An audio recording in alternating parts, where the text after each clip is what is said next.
Gjërsa në qendër të Podujevës ndriçimi publik është aktiv edhe ditën, fshatrat përreth kanë mbetur në terr.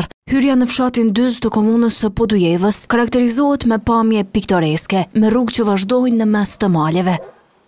Sa i bukur duke ditën, po aq i frikshëm është natën për banorët e tij.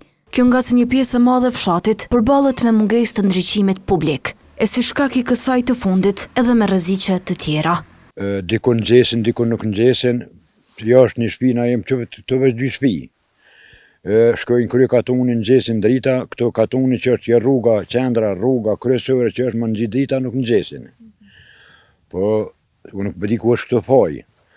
Sa është vështirë me kalu kënej natën pa drita? Po qysh nuk ka vështirë që veç më tregu veç që të një vend, edhe është e vërtet kjo. Kënë të veç pej familjes time për mi se 50 qenë dalin që si.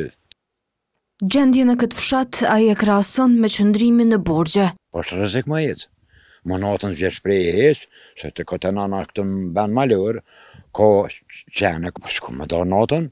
Jo, më shumë paka hiç. Veç që s'ka qare, s'ka ka jaman që tërka, s'ka qare, pas e jo marë s'dal natën se të rrët, janë shikun në burgun e Alkatrostit më s'dalin kërë. Bajoku shprehet i zhgënjur me autoritetet komunale, të cilat thotë se nuk i mbajtën premtimet. Jo kur, hiç, qytetona kur, hiç, as për drita, as për kanalizim, as për tregova një ditë për ujë, edhe për ujë, a hiç bre, so interesant mëre. Nashta kryetari si kryetari, qenë kryetari, ata thëjnë po, kesh, veç dhe e qëtë pi zyrje. Se jam konë dhe ma në konë në zyre. Po mëre kjo punë është e krymë, po jo me qfarë. Televizioni është interesuar të marrë përgjigje në komunën e Podujevës, por e njëjta ka qenë e paqasshme.